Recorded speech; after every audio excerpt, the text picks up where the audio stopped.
না হওয়ার কারণে নবান্নে বৈঠক ভেস্তে গিয়েছিল। আর এই মুহূর্তে যে খবর আমরা পাচ্ছি, নবান্নের পর কালীঘাটের বৈঠকেও লাইভ স্ট্রিমিং নিয়ে জটিলতা। मेरा सफेद तुरंत खुले, भरपूर झाग दे और इसके स्मार्ट साइंस दे स्मार्ट केयर और फ्रेशनेस। मेरी चॉइस मेरा सफेद। সরাসরি কথা বলবো আমাদের প্রতিনিধি অনির্বাণ বিশ্বাস আমাদের সঙ্গে রয়েছেন। অনির্বাণ, আমরা নবান্নে বৈঠক ভেস্তে যেতে দেখেছিলাম, লাইভ স্ট্রিমিং হয়নি বলে এবার সেই লাইভ স্ট্রিমিং নিয়ে জটিলতা তৈরি হয়েছে কালীঘাটের বৈঠকেও। দেবস্মিতা, দেখো আমরা এমনটাই কিন্তু খবর পাচ্ছি, যেখানে কিন্তু ইতিমধ্যে 30 জন আন্দোলনকারী তারা কিন্তু মুখ্যমন্ত্রীর বাসভবনে পৌঁছে গিয়েছেন এবং মুখ্যমন্ত্রীর সঙ্গে সকাল সন্ধ্যে 7:10 থেকে কিন্তু বৈঠক শুরু হওয়ার কথা ছিল। তেমনটা কিন্তু আমি জানতে পারছি যে এই বৈঠক শুরু হওয়ার ঠিক প্রাকলগ্নে সেখানে কিন্তু বেশ কিছু আন্দোলনকারী, তাদের মধ্যে একাংশ বলা ভালো, একাংশের আন্দোলনকারী তারা কিন্তু জানায় যে স্বচ্ছতা বজায় রাখতে লাইভ স্ট্রিমিং করতে হবে এই বৈঠকে।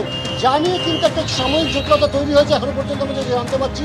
একাংশের আন্দোলনকারী তারা কিন্তু লাইভ স্ট্রিমিংয়ের ব্যাপারে অনড়, যদিও যে সবাই লাইভ স্ট্রিমিং চাইছে এমনটা নয়, কিন্তু একাংশের আন্দোলনকারী অনড় এমনটা কিন্তু আমরা জানতে পারছি। অন্যদিকে কিন্তু তখন প্রশ্ন করা হয় যে আজকে যে মেল পাঠানো হয়েছিল জুনিয়র চিকিৎসকদের তরফ থেকে, সেই মেলে কিন্তু কোথাও লাইভ স্ট্রিমিংয়ের কথা লেখা কিন্তু হয়নি।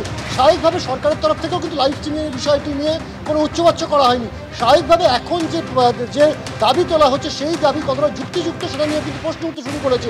স্বাভাবিকভাবে একটা যেটা জানতে পারছি যে মুখ্যমন্ত্রী অর্থাৎ সরকারের তরফ থেকে হয়তো একটা লাইভ স্ট্রিমিং করা হলেও হতে পারে, সেটা মুখ্যমন্ত্রী কোনো সামাজিক মাধ্যমে সেটা হতে পারে, অথবা সরকারি কোনো সামাজিক মাধ্যমে সেটা হতে পারে। এখনও সেটা সম্ভাবনার পর্যায়ে রয়েছে এখনও পর্যন্ত যে খবর আমরা পাচ্ছি। তবে একটা জটিলতা কিন্তু তৈরি হয়েছে যে লাইভ স্ট্রিমিং নিয়ে কিন্তু একাংশের আন্দোলনকারী তারা কিন্তু চাইছেন যে গোটা ঘটনা সাধারণ মানুষের সামনে আসুক, সাধারণ মানুষ জানতে পারুক যে মুখ্যমন্ত্রীর সাথে তাদের 5 দফা দাবি নিয়ে কী আলাপ আলোচনা হচ্ছে। মানুষের কাছে তারা কিন্তু পরিষ্কার থাকতে চাইছেন এবং সেই জন্য কেউ তারা লাইভ স্ট্রিমিংয়ের দাবি করছেন, এমনটা কিন্তু ইতিমধ্যে তারা মুখ্যমন্ত্রী বাসভবনে ঢুকে তারা কিন্তু জানিয়েছে। দেবস্মিতা, একেবারেই অনির্বাণ, অর্থাৎ যে প্রতিনিধি দল ইতিমধ্যে কালীঘাটে পৌঁছেছেন তাদের মধ্যে একাংশ তারা বলছেন লাইভ স্ট্রিমিং এর কথা, কারণ সাধারণ মানুষ জানতে পারুক মমতা বন্দ্যোপাধ্যায়ের সঙ্গে বৈঠকে 5 দফা দাবি নিয়ে ঠিক কি কি কথা হয়েছে। অর্থাৎ নবান্নে ঠিক যে কারণে ভেস্তে গিয়েছিল বৈঠক, সেই লাইভ স্ট্রিমিং এর আবারও দাবি উঠেছে কালীঘাটের বৈঠকে। তা নিয়ে রীতিমতো জটিলতার সৃষ্টি হয়েছে, যেরকম আমরা প্রতিনিধির সঙ্গে কথা বলে জানতে পারছিলাম। আমাদের অপর প্রতিনিধি ঝিলম করঞ্জাই, তার সঙ্গেও কথা বলে আরো বিস্তারিত তথ্য আপনাদের সামনে রাখবো, কারণ ইতিমধ্যে বৈঠক যে কালীঘাটের যে বৈঠক তার প্রস্তুতি শুরু হয়ে গিয়েছে। 30 জনের যে প্রতিনিধি দল তাদের সঙ্গে মুখ্যমন্ত্রী মমতা বন্দ্যোপাধ্যায় বৈঠক করবেন বলেই জানা যাচ্ছে। আমরা কথা বলবো, আমাদের অপর প্রতিনিধি ঝিলম করঞ্জাই আমাদের সঙ্গে সরাসরি রয়েছেন। ঝিলম, কি বলছেন জুনিয়র চিকিৎসকরা, কি দাবি করছেন তারা?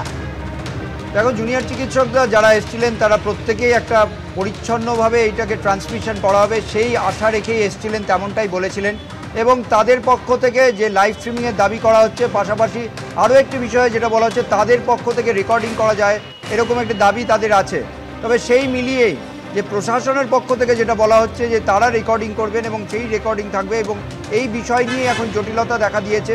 যেটা জানা যাচ্ছে যে জটিলতা একদিক দিয়ে যেমন লাইভ স্ট্রিমিংয়ের বিষয় বলা হচ্ছে, অন্যদিকে লাইভ স্ট্রিমিংয়ের পাশাপাশি এই বিষয়টা রেকর্ডিং প্রশাসন করবে না জুনিয়র ডাক্তাররা করবে। জুনিয়র ডাক্তারদের একাংশের বক্তব্য আছে যে এখানে যারা এসছেন তারা আরও একটি প্রস্তাবও দিয়েছেন যে তাদের পক্ষ থেকে রেকর্ডিং করার জন্য। মোটের ওপর এই লাইভ স্ট্রিমিং এই পুরো বিষয়টা নিয়ে আবার জটিলতা দেখা দিয়েছে। বৈঠকে 30 জনের যাওয়ার বিষয় নিয়ে জটিলতা না থাকলেও এই বিষয় নিয়ে আবার জটিলতা দেখা দিয়েছে। এখন দেখা যাক যে এই পরিস্থিতি কখন এই জটিলতা কাটে। একেবারে এই বৈঠকের দিকে আমাদের নজর রয়েছে। ছিলাম, ধন্যবাদ।